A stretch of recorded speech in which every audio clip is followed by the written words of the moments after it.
Good evening, ladies and gentlemen. My name is Mr. Mike Harding. I'm the Associate Dean of Academics here at Missouri Military Academy. And what I'd like to do, first of all, is give you a warm welcome on a warm evening to the annual Wallace Fry Public Speaking Competition. I'd like to start off, if I may, by giving the jazz band a large round of applause for the music that they've been playing.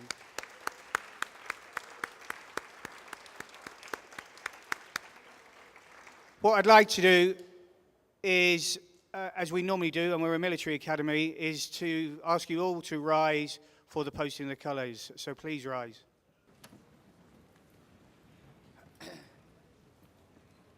Again, I have some other thank yous I'd like to announce before we make a start. First of all, to Mr. mcGeorge and his wife, Joy, who are both here this evening, for allowing us to go ahead with the speech competition. The judges that we have with us this evening, please give them a round of applause as I call out their names. Mr. Lou Leonardi, my apologies, a stalwart of this competition. It's good to see you back again. Paul Siegfried, Graf & Sons, is that correct? Good to see you as well. And last but not least, Mr. Jordan Berger, who's come all the way from KOMU News as well. So thank you for taking time out of your busy days and weeks to be with us. I'd also like to thank the English department, and I've got Miss Jessica Dodson and Mrs. Megan Caviani to your right, who led the way, along with myself, to get the boys that we have on stage today. And really, my final thank you is to the 6 finalists that I have sat behind me. They put in a lot of hard work and effort to get to where they have today. That means competing against many other boys, honing their speeches, practicing, honing them again, and you're going to see the finished products before them. May I ask that you reserve your applause for the end of each speech. The way it works is they will give their speeches.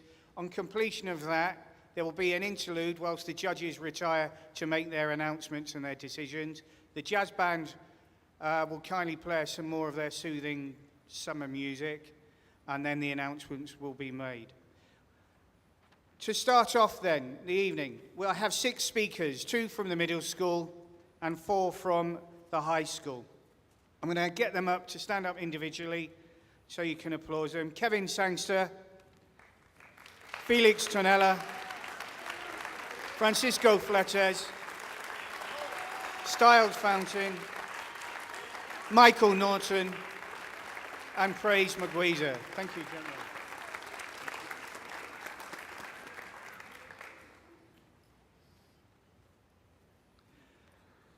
The first cadet to speak this evening is Kevin Sangster, and he is going to be talking to you on the issues of bullying. Thank you.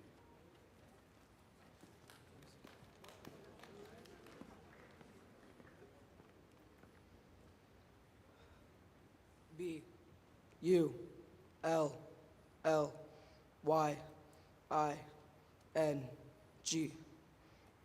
Hello, my name is Kevin Sangster, class of 22, 8th grade student. And one thing that I've noticed is that already people this year have been sent home for many reasons. But we are forgetting about what has led to suicide, depression, and crime across the world. If you haven't figured it out yet, it's bullying. There are many different types of bullying. And as I say them aloud to you, I'd like for you to think to a time where you have been bullied or a bully, and think about how you have solved this problem, this crime. Physical bullying, consulting of hitting, kicking, tripping, and pushing. Verbal bullying. Verbal bullying includes name-calling, insults, teasing, intimidation, homophobic or racial remarks, or verbal abuse. Social bullying, making wrong choices to people in a public area. Cyberbullying, bullying but on the internet or social media. What I believe has the most effect on a child is physical bullying. This could lead to a child being physically and emotionally scarred. I would like for you people to look to your left, right, behind you, and forward of you, and just look for a person you know, a person you love. And imagine if that loved one was bullied or abused by another person. I remember my old school in about 6th grade. I would go to the lunchroom and the person next to me, knowing that him and I would come home, play games, and much other things. But what I didn't realize is that this so-called friend would soon become what I fear most. One day this kid stopped sitting at the table, and when I sat down, he would kick me off the chair, fight me, kick me, and one time I got suspended for so. At that time I didn't know what happened to him, At that time I didn't know what happened to him, but later I realized that he himself had been bullied, and this has led towards me dealing with his outcome. One day I noticed that he had been expelled from school, and that I would not have felt bad for him leaving. I actually was feeling relief for him. Like I said at the beginning of the speech, I had meant for it to be about how being bullied could lead to you being a bully yourself. I hope that you'd learn something from the speech, and how bullying is wrong. And if this did change your image or perspective on any genre or bullying, I know that this is a crime. Thank you.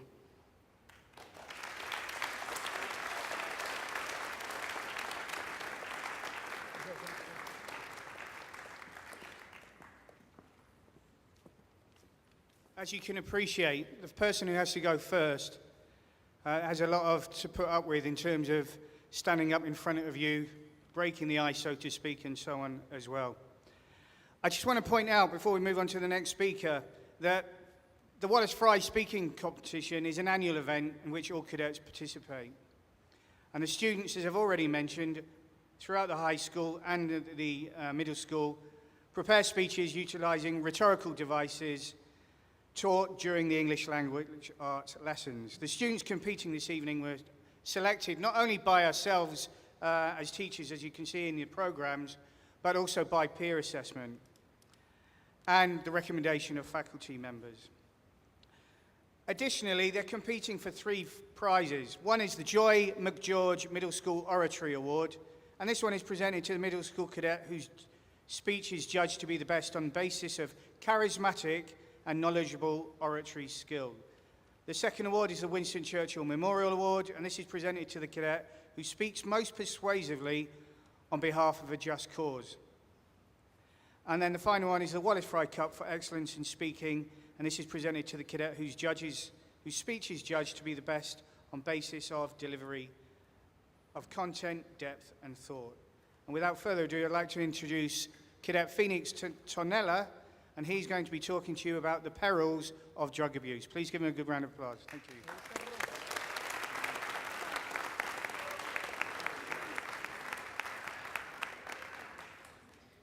Hi everyone, my name is Felix Tonella.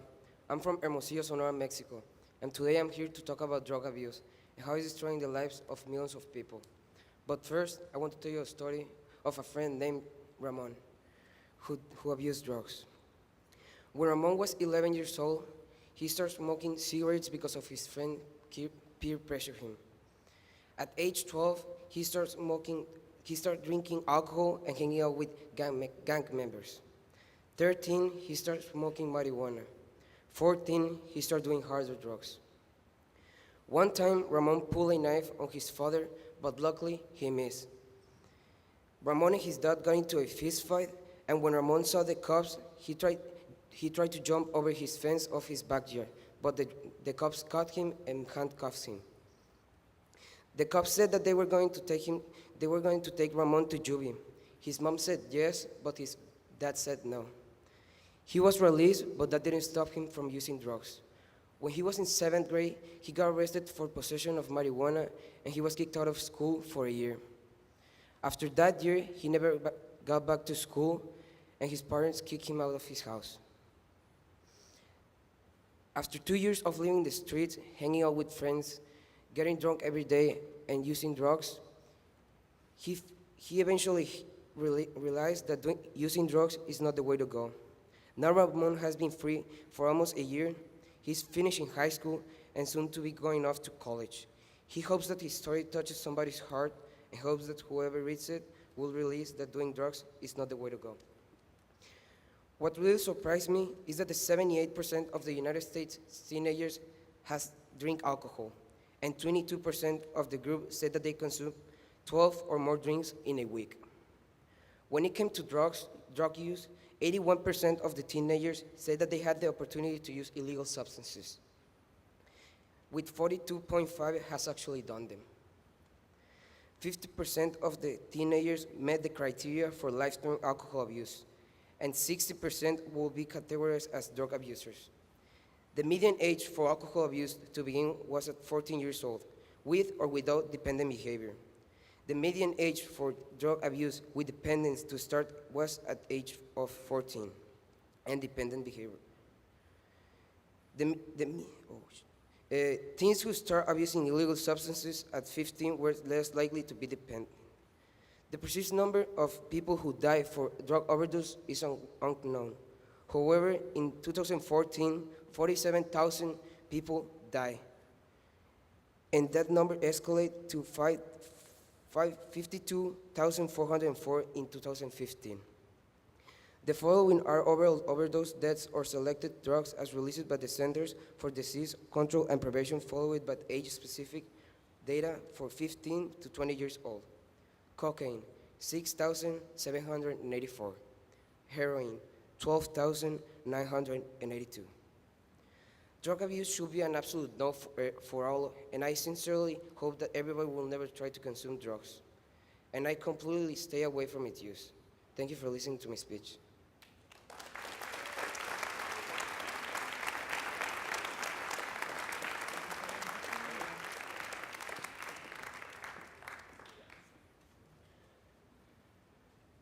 As I've just mentioned, for the middle schoolers to get up and go first in the order of march, I think that deserves some more of applause for the courage that they took to get up and do that. Okay. We now switch to the high school speakers, and I'm pleased to introduce somebody who's no stranger to this stage, Francisco Fletcher, and I look forward to hearing what he has to say about the power of hope. Thank you.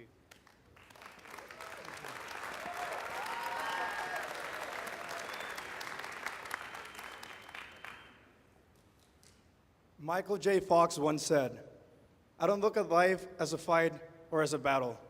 I don't think I'm scrappy. I'm accepting."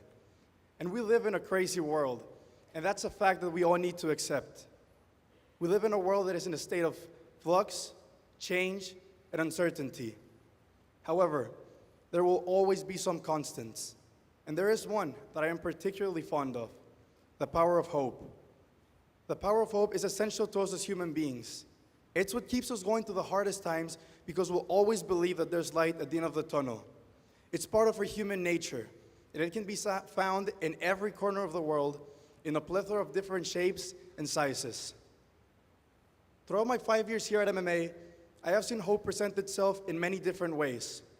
For example, during my first day ever at the academy, I remember my little 14-year-old self saying, "Man, I really hope my mom stops crying soon, because she's going to embarrass me in front of all my new friends." 5 years later, though, what I feel today is completely different. Today, I hope that I never forget how it feels to be an MMA cadet, because it is one of the best feelings in the world. As strange as it may sound, though, one of the greatest lessons that I ever learned about hope while at MMA was not actually here on campus. It was at the Columbia Mall. And I know that may sound peculiar, so allow me to explain. During my first year at the academy, my parents were visiting me for family weekend, and we had decided to go to Columbia for the evening. So as I sat down at a bench in the mall, waiting for my mom to come back from her 3-hour-long trip to Macy's, I felt someone touch my shoulder. My first reaction was thinking that it was one of my friends. But as I turned my head to see who was touching my shoulder, I found myself staring into a middle-aged man's eyes. This man's eyes were full of pain, and they seemed to be hiding something. Then as this man looked me into the eye, he muttered something that would impact my life in a way that I could have never imagined. "I have Parkinson's disease," is what this man said with watery eyes and a face full of regret. For those that don't know, as per Parkinson'sDisease.org, Parkinson's disease is a neurodegenerative disease that brings upon symptoms such as slowness in movement, limb rigidity, and problems with balance. Additionally, according to the Michael J. Fox Foundation, the average age of diagnosis is 60 years old. This man sitting across me was diagnosed at age 40. Can you imagine how hard it must have been for this man to swallow that truth? How he must have felt when his world suddenly came crashing down. Nobody's ever ready to hear something like that, and it's impossible to not feel blindsided by such news. But as I would go on to learn, the power of hope is a man's most powerful weapon in times of despair. You see, it would have been really easy for this man to crumble. This man could have spent the rest of his life waiting for that inevitable moment when he could no longer walk, talk, or even speak. He would wake up every single day, going through the motions, taking his medication, letting life slip by him. And for a while he did. When he started having hope again, however, everything changed. The power of hope gave this man the strength he needed to take back control of his life. It gave him the chance to feel alive again. 10 years ago, doctors told this man he wouldn't be able to walk in a few years. Today, he wakes up every single day with a smile, kisses his wife good morning before he rolls out of bed. 10 years ago, this man was told that soon he would never be able to drive again. But today, he takes pride in driving his daughter to school and to dance classes every single time he has a chance to. Since that day 5 years ago at the mall, this man has become one of the most influential people in my life. He has shown me over and over again that he will not be just another statistic. This man believes that he will be the first person to ever beat Parkinson's. And you know what? I believe that. I believe that because of all that I've seen the power of hope do for his and my life. That man should not be driving. He should not be walking. Maybe he shouldn't even be talking. But because of the power of hope, he can still do all of those things and much more. An example. 5 years ago, I remember that man kneeling in front of me, grabbing me by the shoulders, looking me right into the eye and saying, "I promise you, I will drive to your high school graduation and I will walk up to you and hug you as you walk across that stage." I am overjoyed to say that that man has kept his promise. That man is sitting somewhere in the audience right now, probably holding his crying wife's hand. And I sure hope that I'm making him feel as proud as he makes me feel every single day. That man is my hero. He's my role model and my biggest inspiration of hope. He is a living definition of a true warrior, one that will not stop fighting until he takes his last breath. He has shown me over and over again that no matter how much it hurts, he'll wake up with a smile. No matter how much effort it takes, he will not stop fighting. And no matter how hard that battle gets, he will never give up. There is, however, a small plot twist to this story. Because me talking to that man 5 years ago was no coincidence. Because that man at the mall 5 years ago, he's no stranger. No, ladies and gentlemen. That man at the mall 5 years ago is my dad. Love you, Dad. Thank you.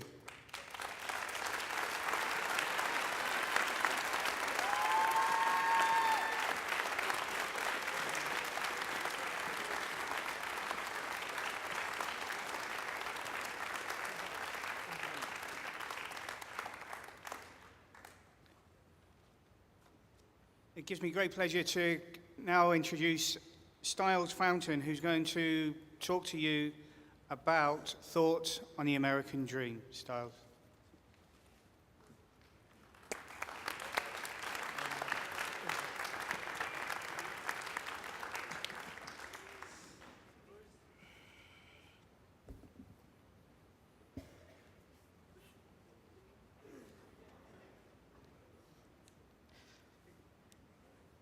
The American Dream.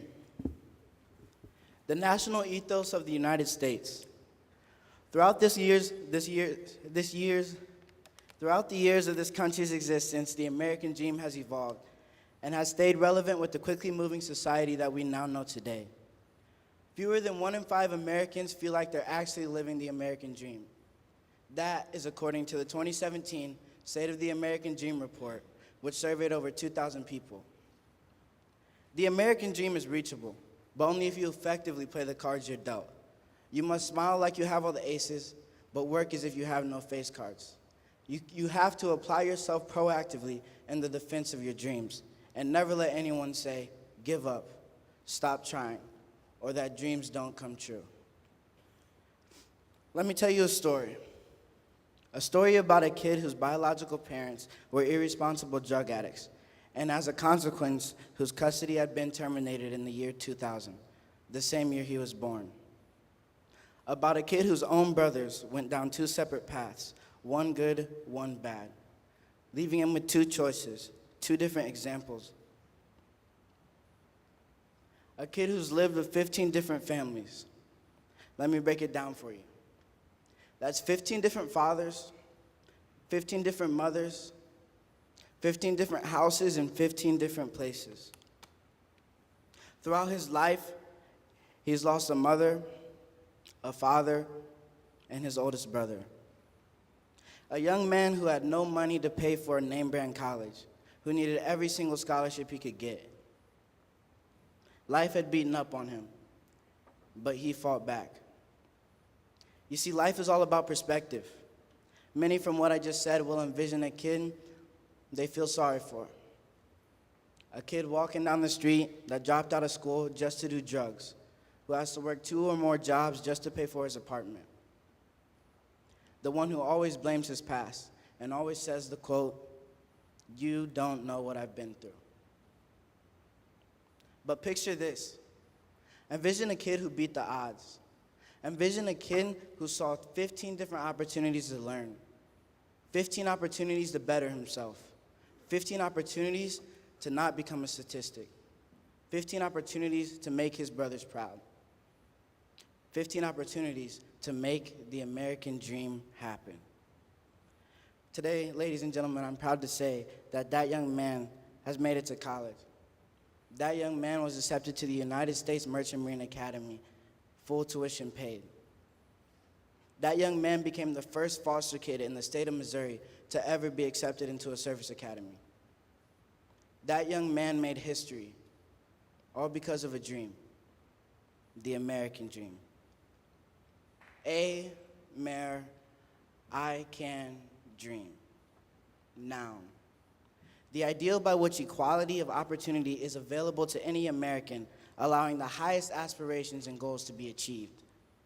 This definition is straight from the Oxford Dictionary, but I'd like to elaborate more. Today, I'd like to share with you a personal definition. Maybe not everybody starts out with equal opportunity, materially, physically, but because it's true, some are better off than others. But whether you're a kid from the slums or a kid from the hills of LA, there are 4 things that everyone has in common. 4 things that are imperative to the American dream. 1, a mind to conceptualize. 2, eyes to visualize. 3, hands to materialize. And most importantly, number 4, the ability to dream. Let me say today that dreams are not limited to an age or a number that one uses to date themselves. If you have a heartbeat and you're here in this room, there is still time for your dreams. Be fearless in the pursuit of what sets your soul on fire. And in the great words of Kalpana Chawla, the path from dreams to success does exist. May you have the vision to find it, the courage to get onto it, and the perseverance to follow it. Ladies and gentlemen, thank you for your time, and I appreciate you listening to my American dream. Thank you.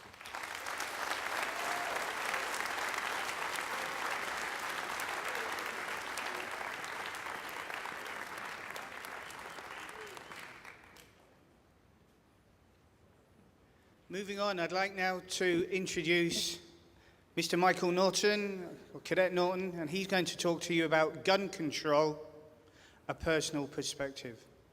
Thank you.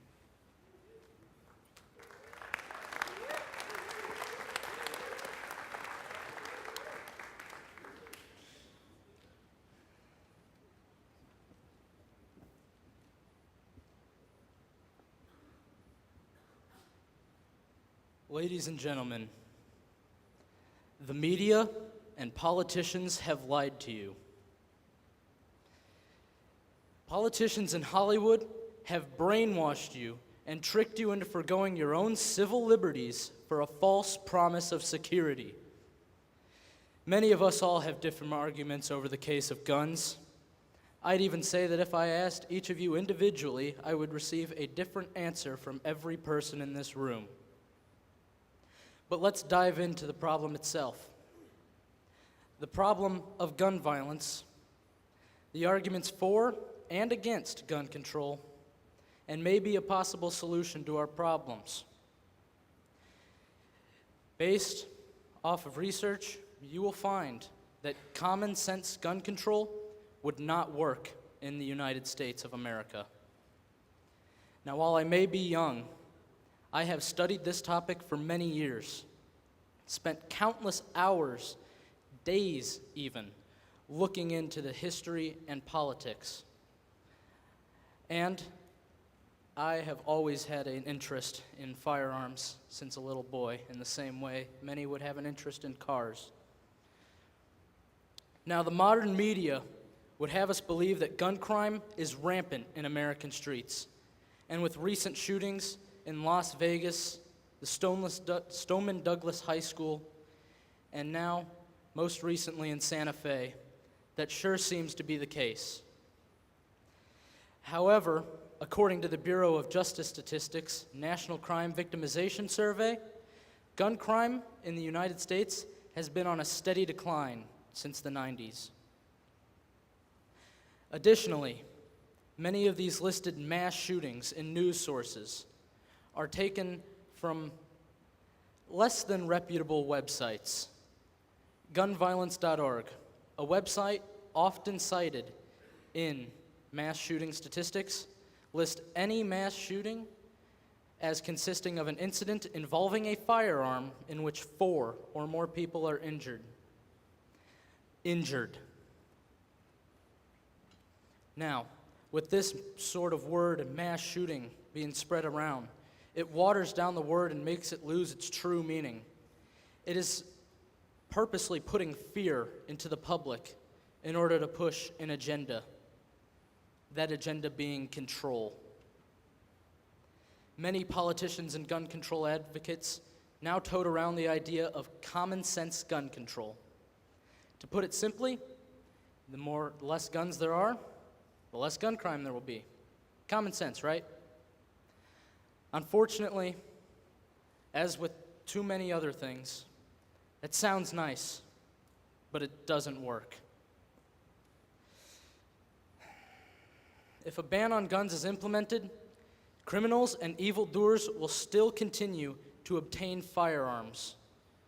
This leaves the law-abiding citizens, the law-abiding mothers, fathers, family, friends, without the ability to properly defend themselves or others. Many propose that we also ban assault weapons. Now, assault weapons have been banned in the United States. One may not simply walk down the streets carrying a rocket launcher. Yet, the media and politicians have now applied the word assault weapon to more or less glorified hunting guns. This is also putting fear into the masses, claiming that overpriced hunting rifles are weapons of war.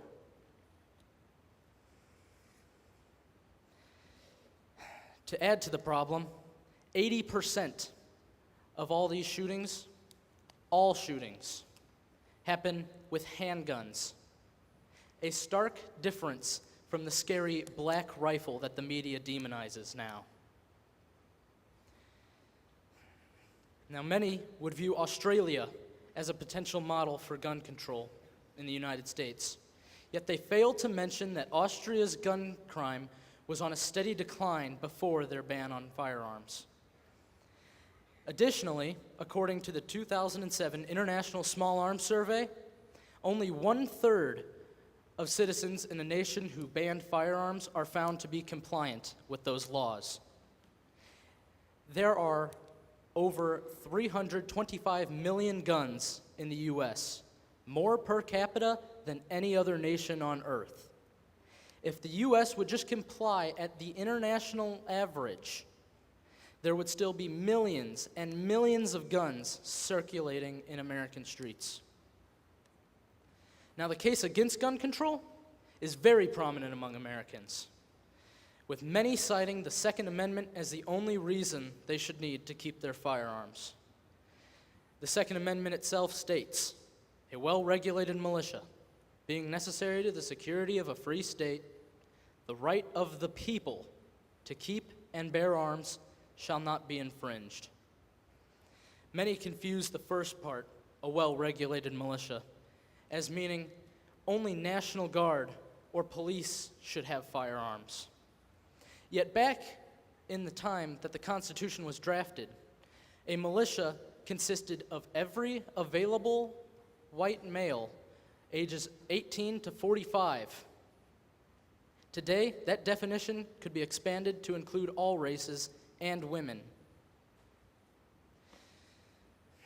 The second part, being necessary to the security of a free state, explains why this right is being secured, why it was so important enough to be put into the Bill of Rights. Now, an armed citizenry is what overthrew the tyranny of Britain in the first place. It is what liberated the free people of the United States from the king of a far-off island.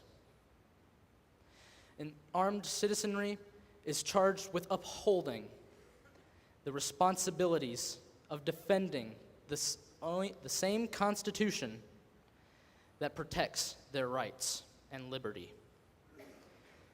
So be wary of those who suggest that you surrender your natural rights for some safety. Remember the wise words of founding father Benjamin Franklin when he said that those who would give up essential liberty to purchase a little temporary safety deserve neither liberty nor safety. The Constitution's Bill of Rights was meant to protect the people. So don't become a sheep. Remember that you are uniquely free. Thank you.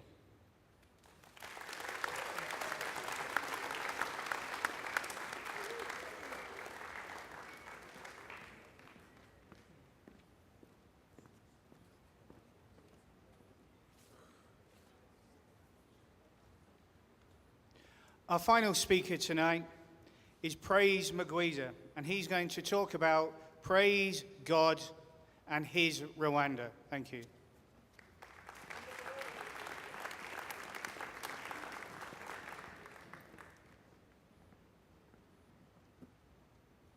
We hold these truths to be self-evident, that all men are created equal, that they are endowed by their Creator with certain unalienable rights, that among these are life, liberty, and the pursuit of happiness. The phrase pursuit of happiness was very cautiously crafted by Thomas Jefferson to enforce the power of pursuit of liberty and the pursuit of happiness towards creating our own identity. Coming back, ladies and gentlemen, I am Praise. And that is not only just an introduction of my name. It's a line that I have learned to use in the Western lands when talking and breathing and walking. And the reason to this, as I have learned, ladies and gentlemen, is because using my Rwandan or African name, which I have gotten but from ancestors from generation to generation, would perhaps lead to a dark room in an airport where a tall Caucasian man in glasses will ask me what my name is, what's in my bag, and who I work for. What you just heard is my personal defensive mechanism that I use to combat fear and the unknown, which we all face at some point. My speech's intent today, ladies and gentlemen, is to see why we developed this defensive mechanism and how it relates to the pursuit of happiness. I was born on September 6th, 1999. 5 years after the 1994 Tutsi genocide, where, according to the CIA World Report and my parents, over 1 million Rwandan Tutsis were massacred by their friends, neighbors, and I hate to say it, parents too, unapologetically running blood-filled machetes through their kids' necks like it was Fortnite or any other game for that matter. I would explain more, but I focus on today's task. Happiness, right? I was born in a time of recovery for Rwanda. But the word recovery is very vague and inarticulate. And maybe it's because later on, after the genocide, I lost my grandma due to the conditions in the genocide. It's not only my grandma, it's her sons, who would have been my uncles. My parents, brothers, and sisters had died on battle, fighting for a cause even that they did not recognize. They were disintegrated through different parts of East Africa. And ladies and gentlemen, a brother from my mother's side had been rewarded of a hole right in the middle of his head, having joined the resistance at the age of only 15. Which means that if I had been born in the era, I would not be at this gorgeous, huge institution. I would rather be on the shores of Uganda or Ghana or somewhere like that. With blood in my eyes, scars on my arms, a turban on my head, and learning the anatomy and physiology of an AK-47. But the worst of all, having built a gaping hole in my soul, was the fact that people in my country and all over Africa have been deprived of an education. And after a fine review and observation from prison, the great Nelson Mandela, my idol, once said that education is the most powerful weapon that we can use to change the world. I am no Albert Einstein. My teachers can tell you that. But maybe that is our solution. Education. Very simplistic, but yet very, very effective. They say every family has its own story. That was ours. Sometimes they say skeletons. With this evidence enough for my mother, I call her Mom, she instructed me to do 3 things. These were to learn to read situations. She had internalized this one because each time I would end and I would lie about something, she would definitely know. And I know a lot of mothers do the same thing here. But this next thing that she said, which was very important, was to keep a smile on my face everywhere I go, which I have done for the past year, and trust me, I've been punished more times than I can remember for that. Next thing she said, and last but not least, was to trust God, whoever that is to you, just in case things were out of human control. These words I have kept by me till today, with a significant one being God. And this to me is not only literal, it's also metaphorical to all those things that we cannot regulate. And those who believe in science or Buddhism or wherever it is, this does not take you out of context. That, in that case, is your God. And therefore, ladies and gentlemen, I pledge my allegiance to that which has given me an identity. And that includes a name praise. I believe God and an origin, Rwanda. And last but not least, the opportunity to be here with my brothers today in this room as they pursue their own happiness. So therefore, ladies and gentlemen, praise God, the story of praise, God, and Rwanda. Thank you very much, ladies and gentlemen.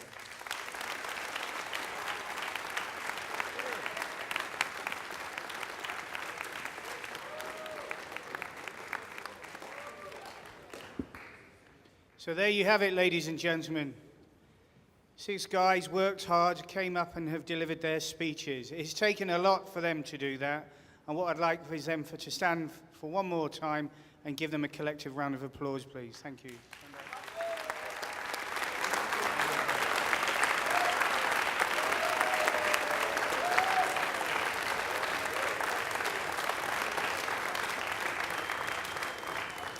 What's going to happen now is the judges are going to adjourn under the direction of the English Department Chair, and whilst they're adjudicating to decide the prizes and awards for this evening, the jazz band are going to keep us entertained with some more cool jazz. And if you'd like to take a break, I believe the concession stand is also open as well. So thanks very much for your time, and I'll see you in 15 minutes. 15 minutes. Thank you. Okay, ladies and gentlemen, without further ado, the judges have been going through each of the speeches. They have made their decisions, and I'm very pleased to invite the judges up here now, led ably by Mr. Lou Leonardi, to give the results. Big round of applause, please. Thank you.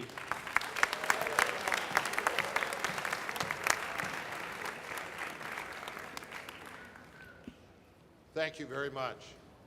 Gentlemen, our compliments. Excellent job. Excellent. Excellent. The first award that we're going to present is the Joy McGeorge Middle School Oratory Award. And that is presented to Felix Tonella.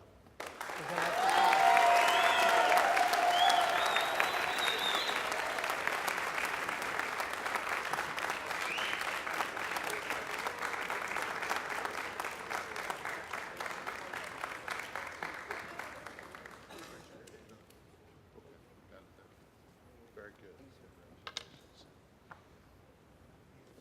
I'm going to ask my good friend Jordan Berger to come up and announce the winner of the Churchill Award, and Paul is going to make sure they get the right trophy. So, news anchor, Noon News, NBC affiliate, Channel 8, Columbia, Missouri, right? Yes. Go. Hello, everybody. From one storyteller to another, I have to say you guys did a phenomenal job tonight. It made our job very, very hard. But I have to say the Winston Churchill Award is going to go to Praise Mugwiza.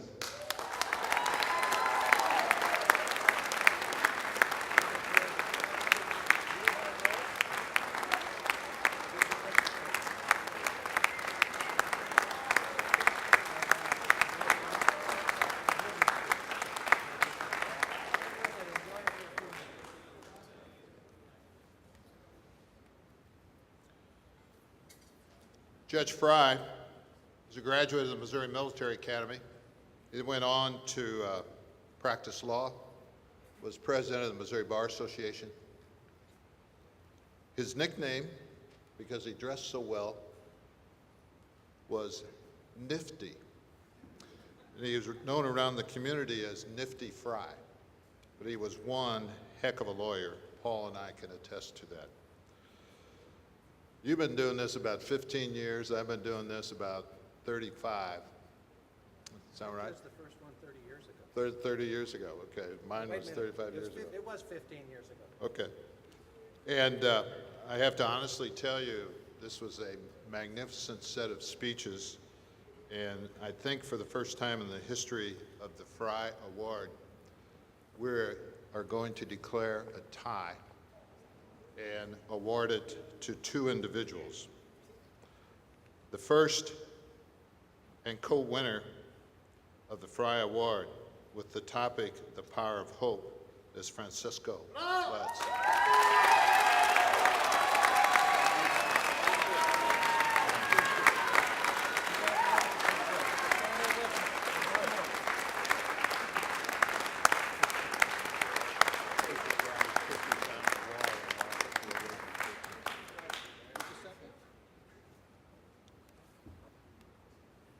The co-winner, Thoughts on the American Dream, Styles Fountain.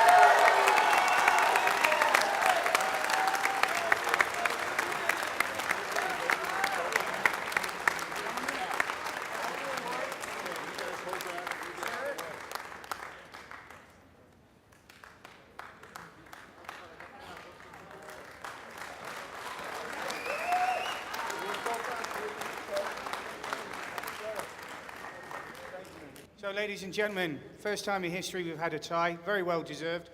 Again, for the final time, give a big round of applause for everybody who participated this evening. Thank you.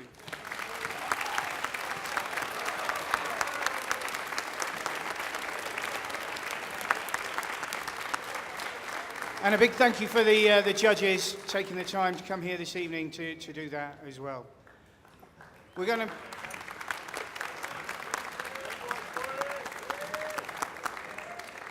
going to shortly retire the colours, upon which the contestants will be having their photographs taken up on stage. This is the start of the graduation activities. I hope the weather holds.